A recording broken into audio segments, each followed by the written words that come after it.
Previously on A Journey into DCC. Hey Mike, it's Mark. Remember that magical module box I found a while back? I think you should put that magical box where you found it. Leprechaun's gonna come looking for it or something. Hey everyone, welcome to A Journey into DCC. Today I'm going to show you how I assemble the mods, put them together using nuts and bolts, and I'm going to show you how I made some legs for one module and hopefully it'll work for the rest of the modules. I do want to give a shout out to Jim's Training Tips. He made a video which I think was specifically made for me because I asked him how to make some legs for a module, and he did a bang up job. Check him out. He's a real good carpenter, has some real good ideas. He explains well, shows you the tools that he uses, and unfortunately I didn't go with his method because the table's a bit too short, but the idea is amazing and I really appreciate his help.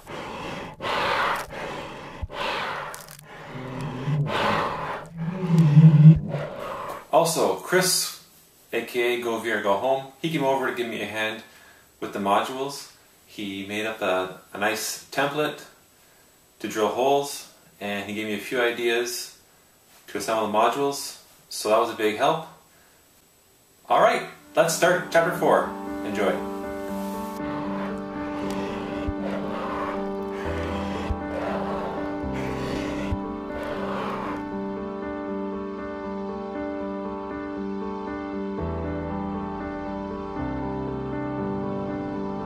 So I'm going to show you how I connect module D to module E.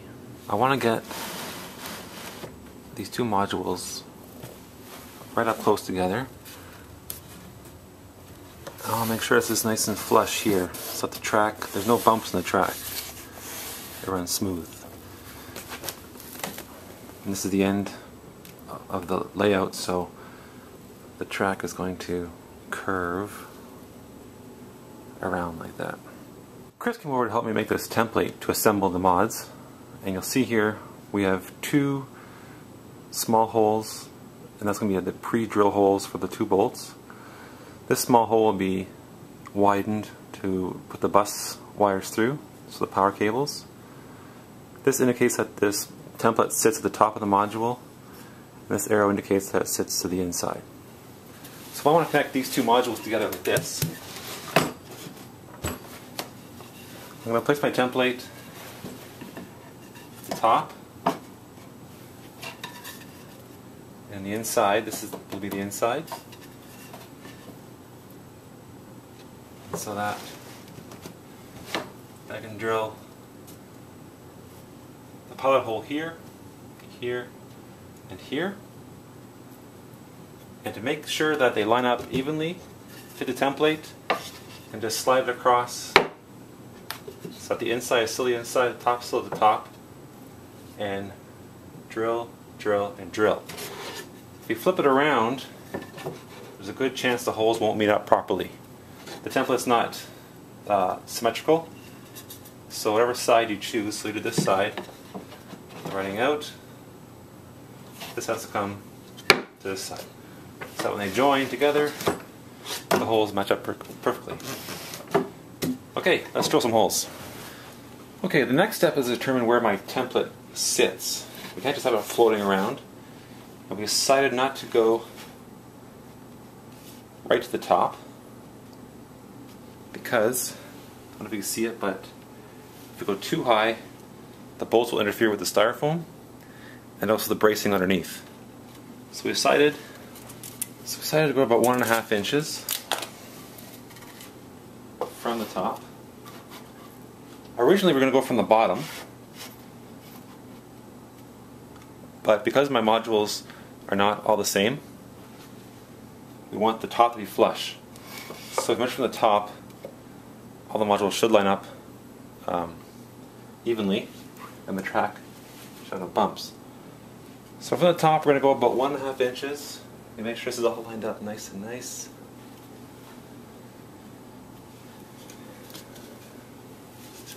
I have a piece of this 1/2 inch plywood, which will go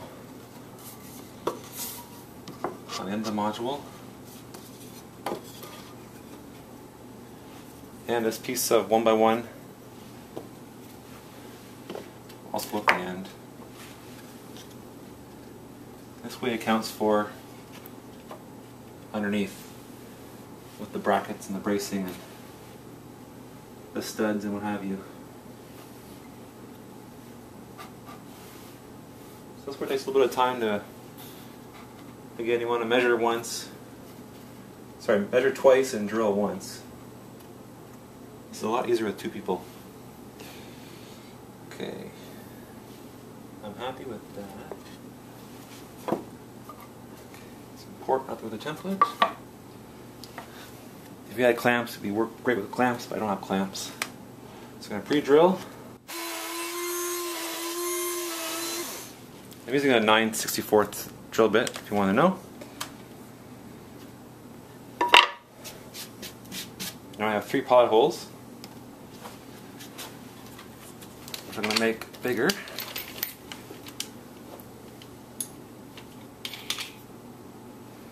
So the bolts we're going to use are 3/8. So using my 3/8 spade drill bit, I'm going to make these 2 holes larger.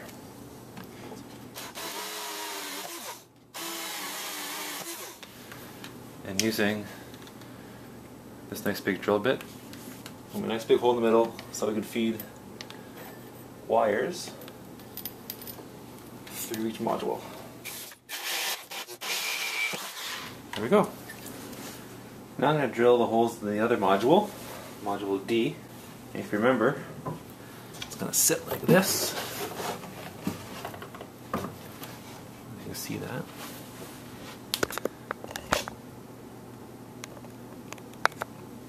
Drill holes here, here, and here. And here's our template. So the template will sit like this. So not to bring it, flip it. So here's the inside. It's going to sit to the inside. And I was smart and drilled my 3 pieces together to make a guide. Set that up here.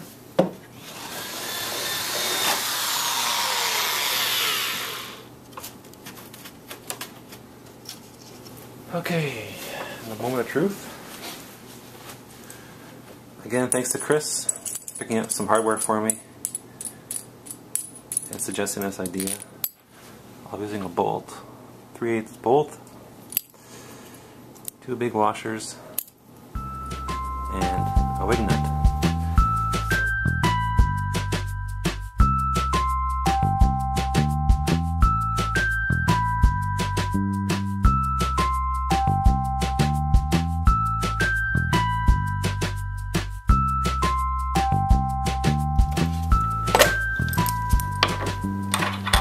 Washer. Oops. And the wing nut goes on. The wing nut goes on fairly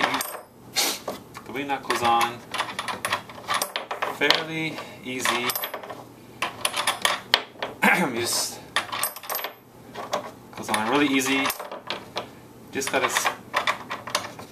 There we go.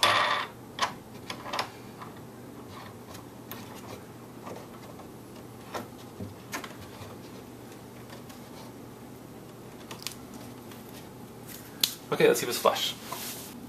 It's going to be hard to see on camera, but there's a little bit of a lip here. And then it's very flush here. And there's a gap here. I think that's because the wood is warped. And I'm pleased with the result. It's not perfect, but it'll do.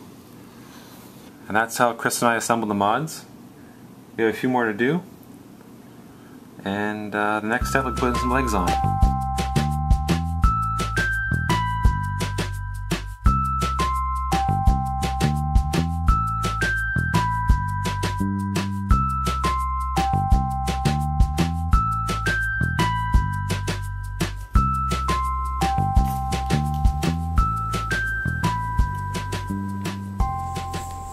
To make the legs, I used 2x2 SPF wood in 8-foot lengths.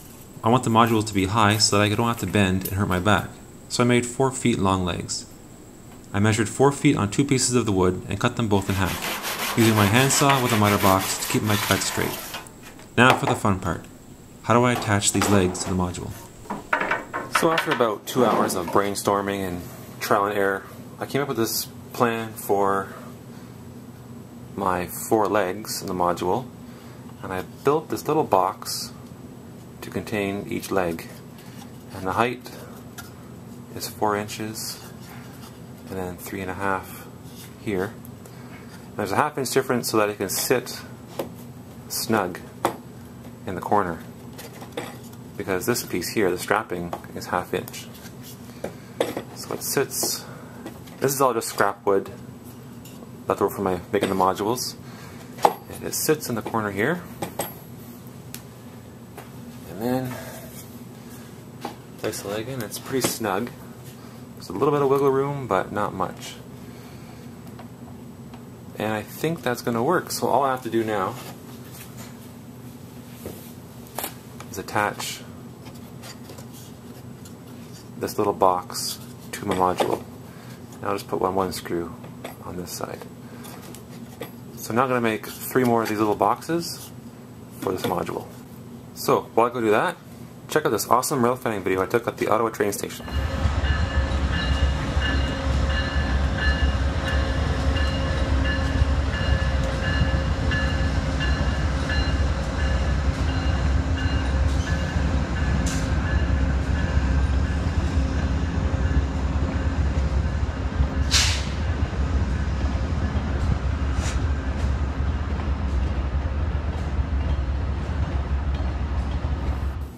Wasn't that a great video? So I have 1, 2, 3, and 4. Okay, my box is in place. It's not screwed in yet. I'm going to put my 4-foot leg in. Before I screw anything in permanently, I want to check to see if my leg is level. And it is not. The bubble's here. It should be here. So if I just move it a little bit towards the inside, it's level there. Okay. So I'm going to try and hold my box in place.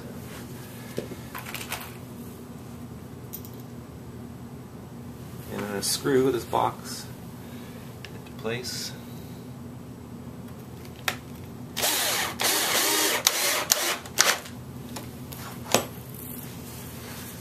Okay, I'll see it's level, and we're good, level. Now again, it's going to wiggle a little bit, but hopefully when the other leg is in place, and I put some bracing in, and all the modules are connected, there won't be much wiggling. Okay, I put both legs in, the little boxes are secure with 1 screw, and I only use 1 screw because if this doesn't work out, then that just leaves me 1 hole, not 2 holes. But it does work out. Maybe I'll secure it better with 2 screws. So 1 screw there, 1 screw there. Both boxes are in tight, and legs are up. And what I've done is, I put this piece of plywood across to make sure it's level. And it's about 19 inches from that leg to this leg. And before I leveled it out, it was almost 17 at the top here. So now it's 19 across here and 19 across here. So what I'm going to do is take the legs out and secure a 19 piece of plywood, probably that piece right there. I'll attach it. I'll do the same on that side over there, and we'll see how it works out. Just for fun, I want to see what the tail looks like with the 4 legs without bracing. So here it is.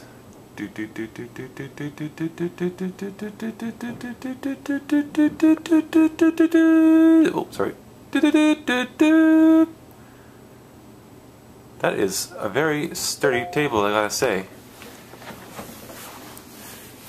Without bracing here, across here, it's not going anywhere.